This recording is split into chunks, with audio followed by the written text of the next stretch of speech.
설교 때 이제 이렇게 자녀나 이렇게 가정 얘기를 좀 절제해야겠다 이런 생각을 하는데 갑자기 어떤 이렇게 묵상이 되었습니다. 그냥 성경책을 보고 있는데 하니까 제 아이인지 바로 알겠더라고요. 그리고 아까 영유아부실에서도 아이들이 요즘에 한 10명씩 이게 영유아부실 꽉 차게 예배 드리고 있는데 목소리만 들어도 아는 거예요. 와 하면 제가 누구구나, 우리 애구나. 더 이렇게 분명히 어디 있는지 딱 이렇게 위치까지 느껴질 정도로 잘 알겠더라고요. 아이가 하는 거는 뭐 별거 없습니다. 그냥 요즘에 자주 하는 게, 새롭게 하기 시작한 게 기기, 아직 이렇게 막 기는 건 아니고 이렇게 뭐랄까요, 군대 약간 포복하는 느낌으로 이렇게 이제 저기서 이제 저한테까지 올 정도가 된 것 같고, 이제 말이 조금씩 이제 엄마 아빠 이렇게 본인 생각대로 하고 있는 것 같습니다. 그래서 집에서 지금 할지 모르겠는데, 로이야 엄마, 네, 안 하네요. 네, 집에서는 해요. 천재인 것 같아. 자, 근데 이 아이로서는 도저히 불가능한 일이 저 아이에게 일어납니다. 그게 뭐냐면, 저 아이는 혼자서 겨우 요만큼 가는 아이가 딱 어느 날 보면은 백화점에 가 있고요, 어느 날 보면 교회 와 있고, 어느 날 보면 저기 외할머니 댁 논산에 가 있고. 그러니까 아이의 능력은 없고, 아이가 스스로 먹을 것을 구할 수도 없고, 아이가 할 수 있는 거라고는 소리를 지르면서 엄마 아빠 부르는 것밖에 안 되지만, 그것을 들은 부모가 아이의 상태가 어떻구나, 그리고 아이와는 앞으로 내가 뭘 해야겠구나 라고 하면서 이 아이를 데리고 어딜 가고, 이건 아이에게 있어서는, 혼자 있어서는 절대 일어날 수 없는 일 아닐까요? 아이가 혼자 백화점에 이렇게 기어서 간다? 불가능한 것이겠죠. 아이가 엄마 라고 부르는 것만으로 무슨 뜻인지를 아빠는 잘 모르는데 엄마는 알더라고요. 그래서 얘가 기저귀를 갈아야겠구나, 분유를 먹여야겠구나.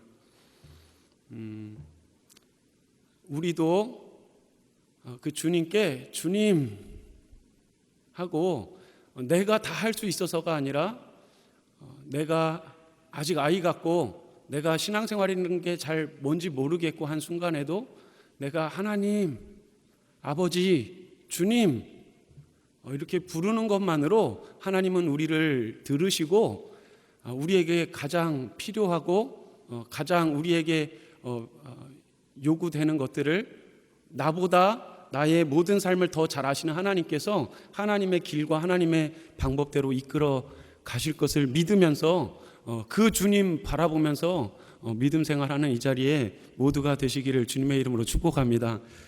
괜히 제 딸 때문에 한마디 해서 이렇게 서두에 많이 말씀을 드렸습니다. 아이에게 불가능한 일이 부모를 통해서 저 아이에게 허락되듯이 누구에게나 불가능하다고 느껴지는 그런 상황을 마주하게 되는 것 같습니다.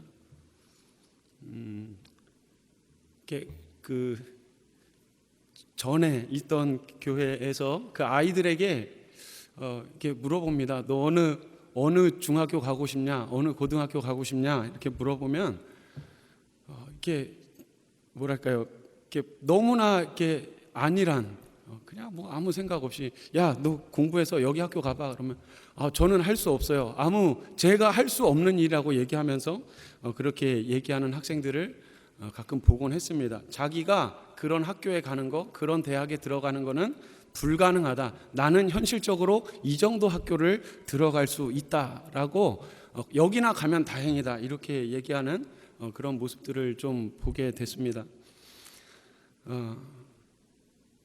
여러분들은 혹시 여러분들의 삶 속에서 불가능하다고 느껴지는 그런 상황을 마주하게 되실 때가 있으신지요?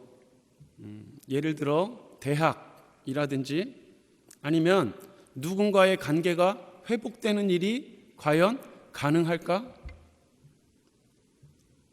우리의 가정이 온전한 모습으로 다시 회복되는 것이 가능할까?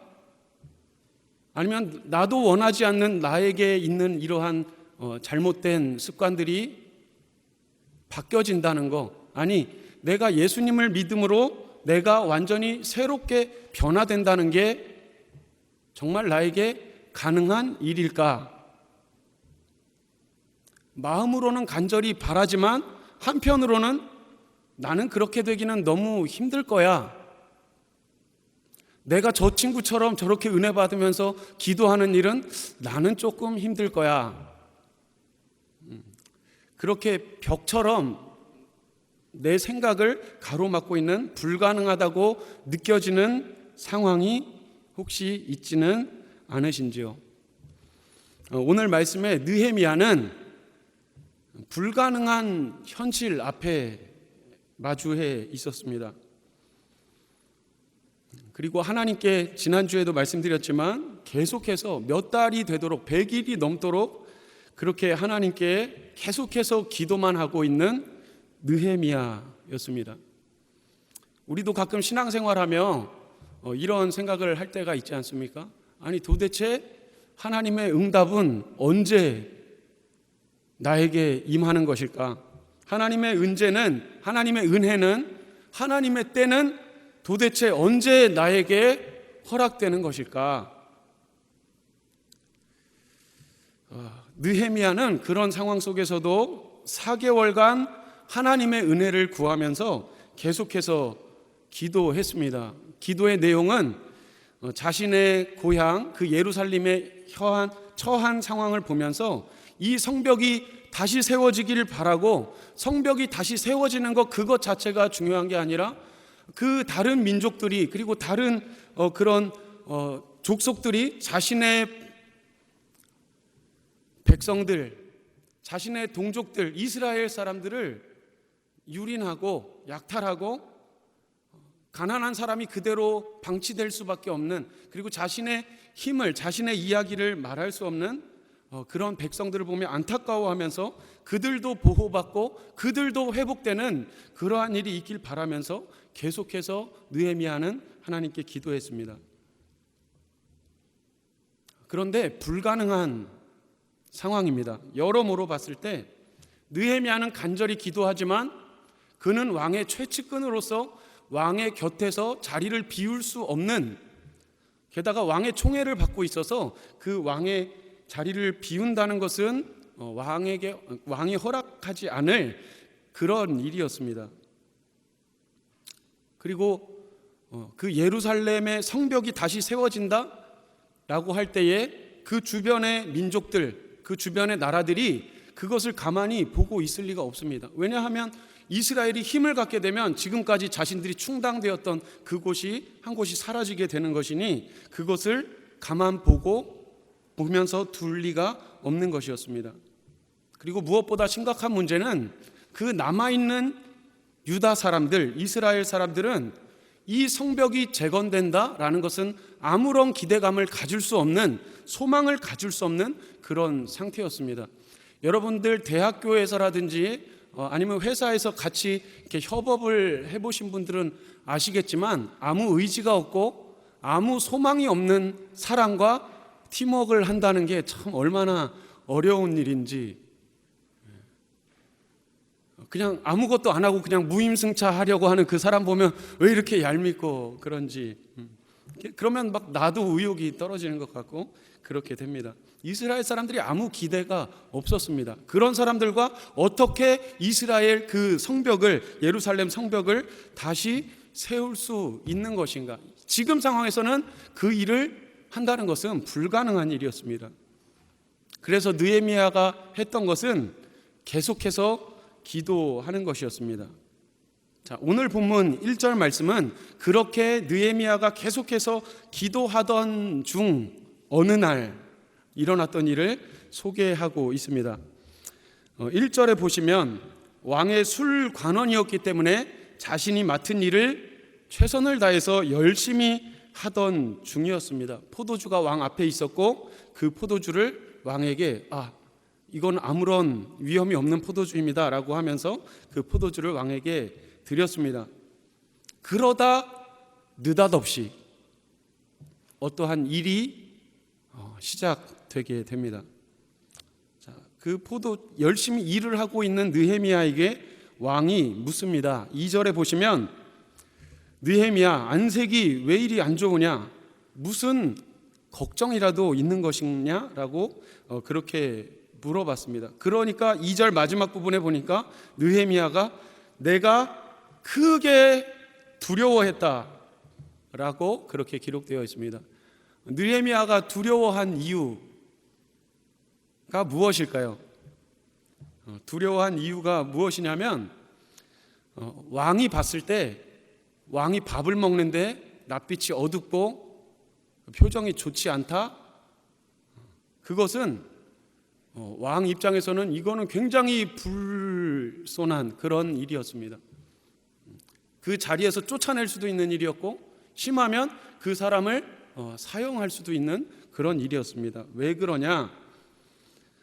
평소에는 안 그러던 술관원이 어느 날 따라 초조해하고 눈도 못 마주치고 눈치를 살핀다 라고 하는 것은 왕을 암살하려는 아니면 그러한 계획에 동조한 것으로 간주가 되어서 수상한 행동을 한 것으로 생각될 수 있었던 것입니다. 왕 앞에서는 인상을 찌푸려서도 안 되고 그렇게 경거망동해서는 안 되는 것이었습니다. 혹시 암살 시도가 아닌가 그렇게 오해를 살 수 있는 상황이기 때문에 느헤미야는 깜짝 놀란 겁니다. 본인도 모르게 그도 그럴 것이 몇 달 동안 그렇게 금식하면서 눈물을 흘리면서 또 나의 죄 때문입니다라고 참회하면서 기도를 했으니 그 육체적인 기력이 쇠했을 법도 합니다.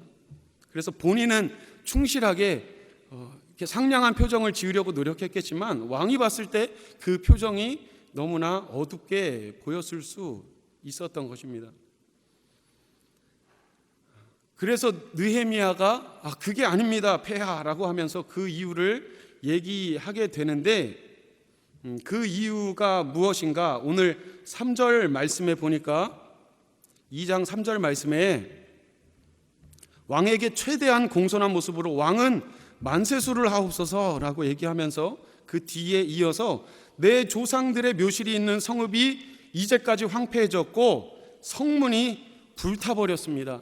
내가 어찌 얼굴에 수심이 없겠습니까? 바로 자신의 고향 예루살렘의 상황 때문이라고 다른 이유를 대지 않고 있는 그대로 느헤미야는 얘기합니다. 이 얘기를 들은 왕, 사실 느헤미야의 표정을 보면 왕은 자신의 입장을 걱정을 해야 되는데요, 자신의 신변을 걱정해야 되는 상황에서 느헤미야 걱정을 하는 왕의 모습을 보게 됩니다.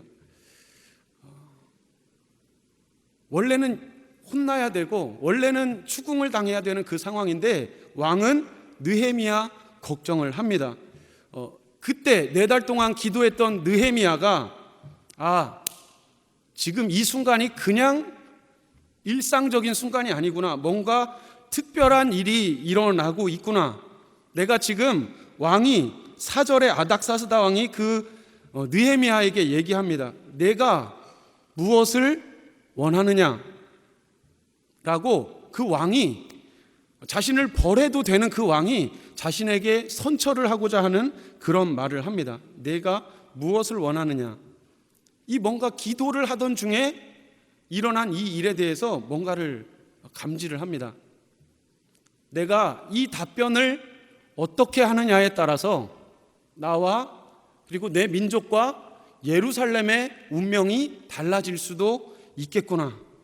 그것을 알아차린 느헤미야가 한 행동, 오늘 이것이 우리가 불가능한 상황을 마주하게 되면 우리도 본받았으면 하는 행동이 느헤미야에게 나타나고 있습니다. 4장 하반절에 보시면 내가 곧 하늘의 하나님께 묵도하고, 지금 상황이 어떤 상황입니까?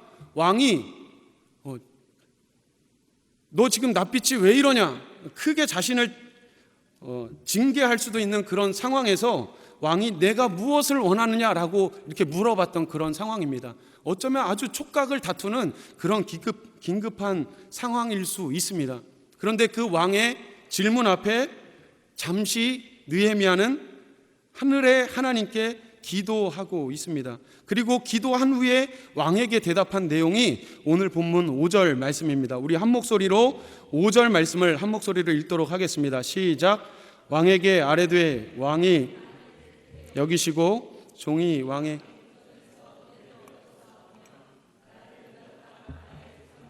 묘실이 있는 성읍에 보내어 그 성을 건축하게 하옵소서 하였는데 아멘. 평소에라면 감히 말할 수 없는 상황, 그리고 말한다고 해도 그 예루살렘의 처참한 상황을 제대로 안다면 이 성벽을 재건하는 것이 불가능한 이 상황에서 하늘의 하나님께 묵도를 하고 간절한 마음으로 기도를 하고 자신이 바라는 그것을 하나님께서 주시는 마음을 담아서 이 아닥사스다 왕에게 얘기를 합니다. 우리가 오늘 이 본문 말씀을 대하면서 불가능한 상황을 마주하게 됐을 때 우리에게 있길 바라는 모습, 우리가 교훈으로 삼았으면 하는 모습 두 가지를 살펴보도록 하겠습니다.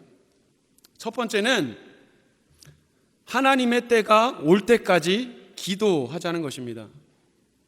언제까지 기도하자고요? 하나님의 때가 올 때까지 기도하자는 것입니다. 정말 하나님께 전심으로 의뢰하고 끊임없이 기도할 때 그때 하나님께서 하나님의 때에 응답하시면 그때 하나씩 풀려가는 일들을 신기하게도 경험하게 됩니다. 그리고 그 일이 하나님이 하시지 않고는 일어날 수 없는 일이라는 것을 깨닫게 됩니다. 우리가 정말 하나님께 온 마음을 드리면서 때로는 이렇게 기도하는 것이 혹시 잘하는 것인지 잘못된 것인지조차도 하나님께 맡기고 하나님이 어떤 응답을 주시든지 내가 하나님의 응답을 듣길 원합니다, 순종하겠습니다 라고 그렇게 기도하면 하나님께서는 그 기도에 반드시 응답하시는 줄로 믿습니다. 믿으십니까?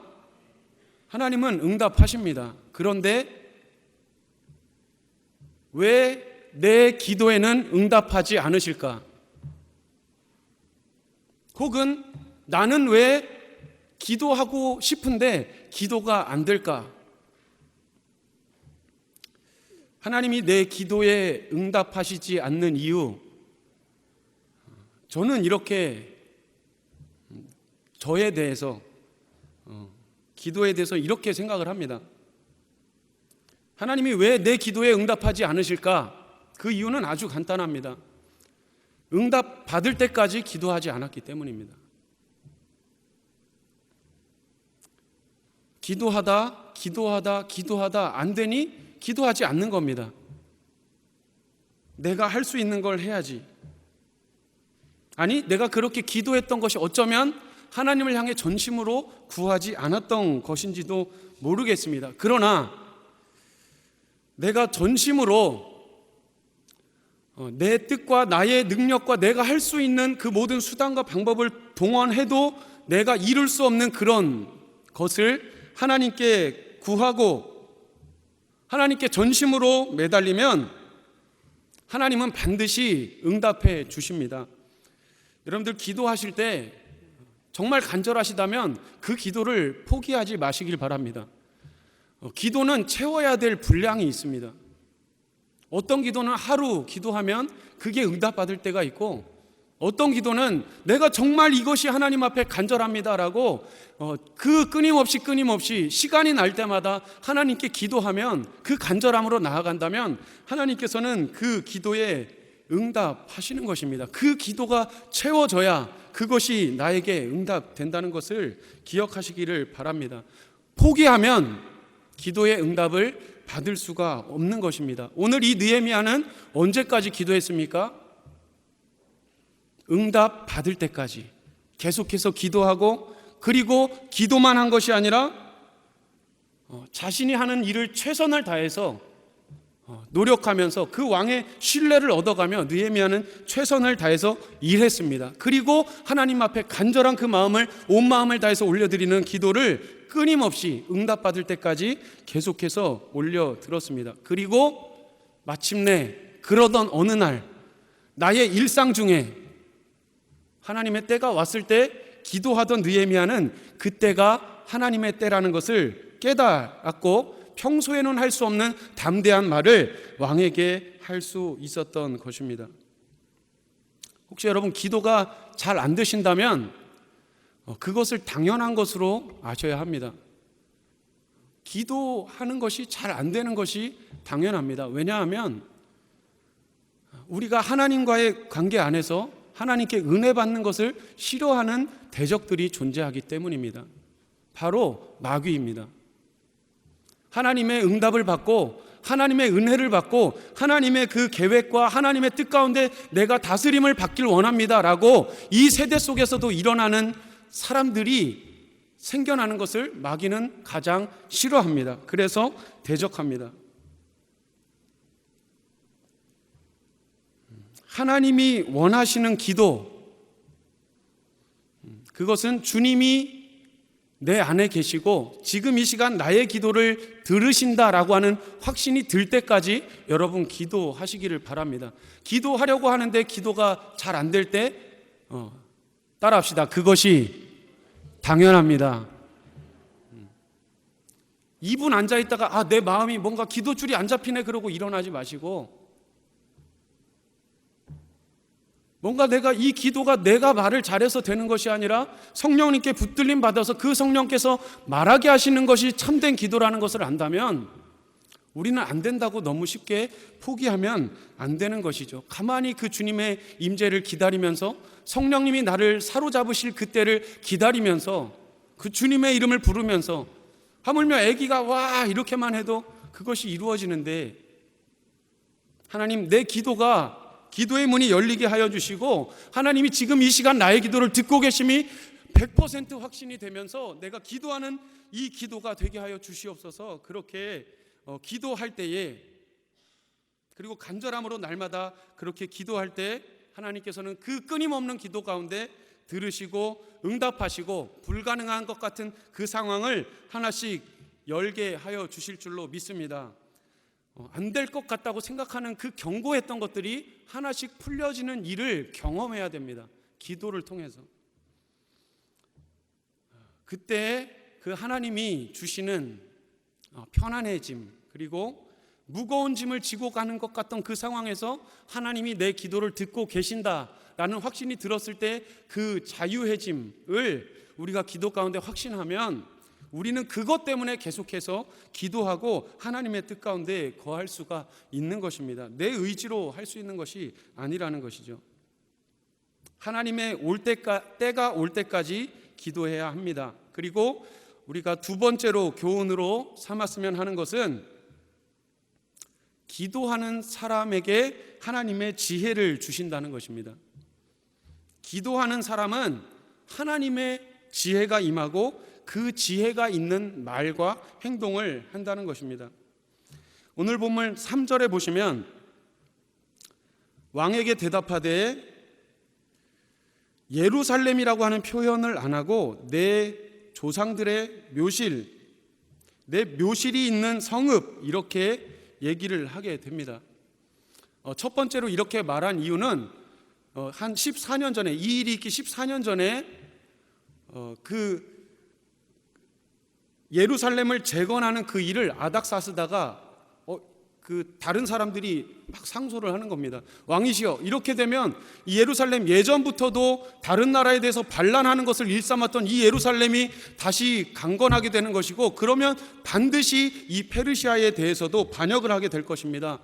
이렇게 편지를 전하고 찾아가서 그렇게 왕을 설득하자 이 아닥사스다 왕은 그러면 이 예루살렘을 재건하는 일을 하면 안 된다. 예루살렘은 뭔가 반역하는 도시, 이런 이미지가 지금 현재까지 아닥사스다 왕에게 있었습니다. 그때 만약에 느헤미야가 예루살렘에 가서 성벽을 재건하기 원합니다 라고 한다면 오해를 살 수 있는 그런 상황이었습니다. 그래서 묘실이 있는 성읍, 그리고 이 당시의 문화가 뭔가 조상들, 선조들의 무덤, 묘실 이런 얘기를 하면 앞뒤를 막론하고 존중해주고 인정하는 그런 예우해주는 그런 시대였습니다. 그래서 이 말 한마디, 사실을 조작하지 않되 기도하는 그 사람의 말 한마디에는 지혜가 담겨져 있습니다. 그래서 자신에게 유리하기 위해서 조작하고 계속해서 그것을 덮느라고 일을 파경으로 만들어가는 그런 사람의 꾀가 아니라, 하나님의 지혜가 임한 사람은 모든 사람이 소통하게 하고 막혀진 문제가 그 한마디로 인해서 해결되는, 그 실마리가 제공되는 그 말을, 지혜로운 말을 기도하는 사람의 입을 통해서 나타나게 되는 것을 보게 된다는 것입니다.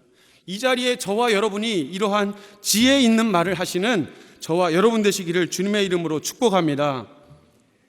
간절한 기도와 하나님의 주신 지혜로 불가능했던 상황이 조금씩 풀려가는 것을 보게 됩니다. 계속해서 본문 말씀을 보면 불가능했던 일이 가능한 일로 바뀌어지고 있습니다.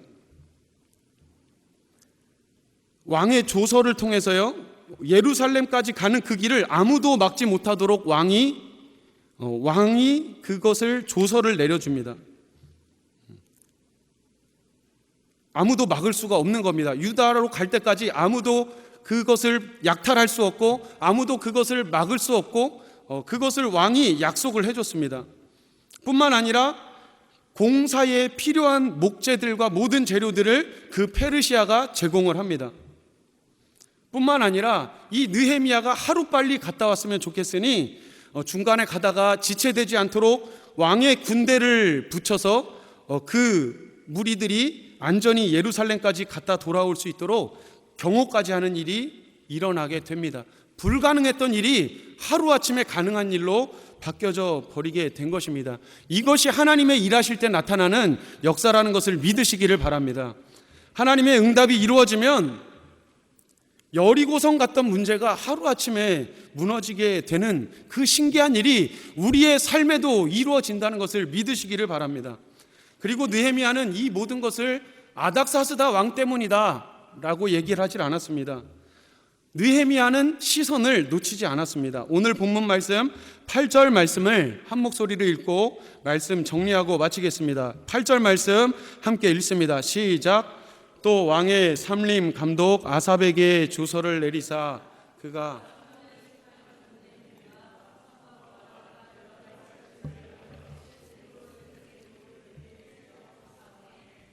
내 하나님의 선한 손이 나를 도우심으로 왕이 허락하고. 아멘.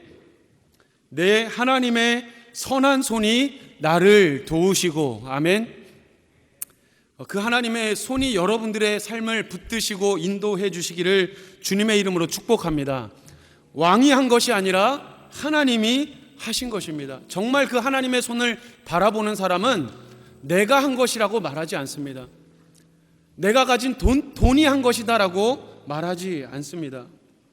하나님이 하신 것이다. 여러분들의 삶 속에서 이러한 고백들이 많이 있으시기를 주님의 이름으로 간절히 소망합니다. 나도 모르게 내 삶에는 일어날 수 없다라고 여기는 불가능한, 그렇게 생각하는 일들이 우리에게 있습니다. 지금 저의 경우만 해도 불가능한 것 같은 일이 너무나 많습니다. 내가 목회를 감당한다는 것이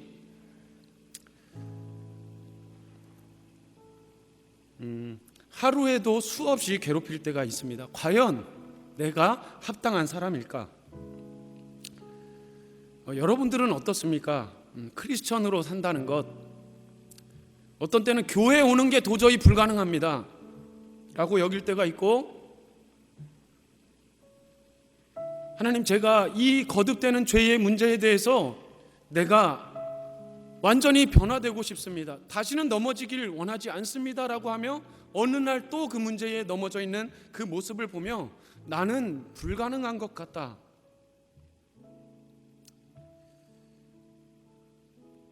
때로는 사람과의 관계에서 채워지지 않고 내가 무엇을 시도해도 채워지지 않는 그 골방에서 느끼는 그 외로움, 그 무료함,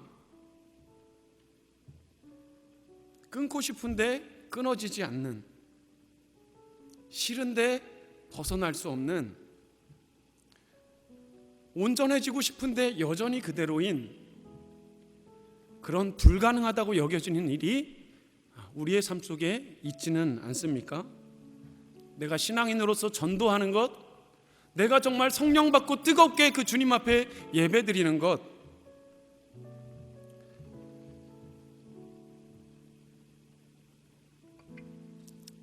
어려움이 있고 불가능이 있는데 하나님, 제가 이 일을 꼭 이루고 싶습니다, 하나님 저에게 이러한 일이 꼭 일어나기를 원합니다 라고 하는 것이 있으시다면 하나님 앞에 끊임없이 기도하시는 이 자리에 모두가 되시기를 주님의 이름으로 권면드립니다.